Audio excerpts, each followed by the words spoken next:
I just got back from Tommy Robinson's trial at Westminster Magistrates Court.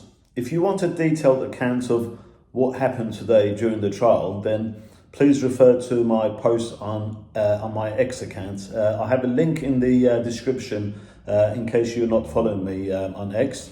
But to sum it up, the trial, more than being a trial of Tommy Robinson, was a trial of the UK police's incompetence, ineptness and stupidity.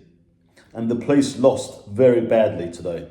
To the extent that the prosecutor had to admit they did the police a disservice and then tried to scrape the bottom of the barrel by saying the discrepancies and the inaccuracies and the contradictions made by the police were mistakes, but that the judge shouldn't dismiss the case.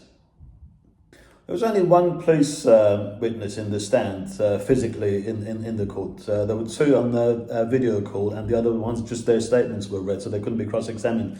Police Inspector Stephen Parker was the one who was in the witness stand, and the prosecution asked him what was going on that day. He said there was a protest by PSC. In fact, I don't think there was a protest by PSC. It was a protest against anti-Semitism. But anyway, the prosecution asked for the benefit of the others that if he could describe what PSC was and what it stood for. And amazingly, he said he didn't know.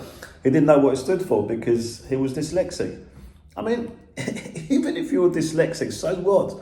This guy, police inspector, he's been policing these events for the last 7-8 months. He should know he should know by now PSC is Palestine Solidarity Campaign, one of the main organisers of these pro-Palestine protests.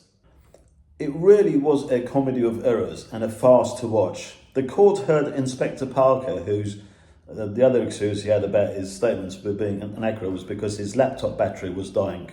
He put the order in place at 10 a.m. on 26th of November, but accidentally dated the form for 24th of November. In questioning the inspector, Tommy Robinson's defence lawyer, Alistair Williamson, King's Counsel, said to Police Inspector Stephen Parker, "This document is not correct, is it? Can we have any confidence that there was a lawful order in place?" That was his exact words. And the officer replied, "No, case shut. That's it, end of story." And to cut the long story short, the defence main core of submission at the close of session today was simply this, that it had been established that there was not a lawful authorisation of arrest before the arrest was made. Simple. It was clearly established. Even the prosecutor agreed with it, but he was trying to come up with other excuses.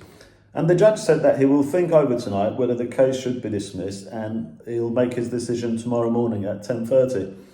Now, if you're asking me what I think should happen, well, look, if there was, for anyone, any fair person, any just person who watched the session today, no doubt the case should be dismissed. Absolutely not an iota of a doubt that the case should be dismissed.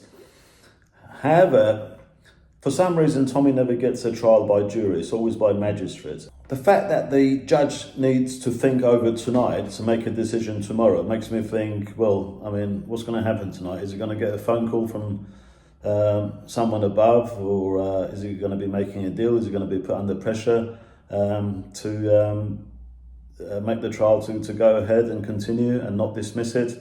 Who knows? We shall find out tomorrow on St. George's Day. But if he does dismiss the case tomorrow, that means that there's still a glimmer of hope in British justice. We can still have some confidence in the British judiciary system, as we've had in the past. But if he doesn't dismiss the case and he decides to continue with the trial, then honestly, there's something seriously wrong.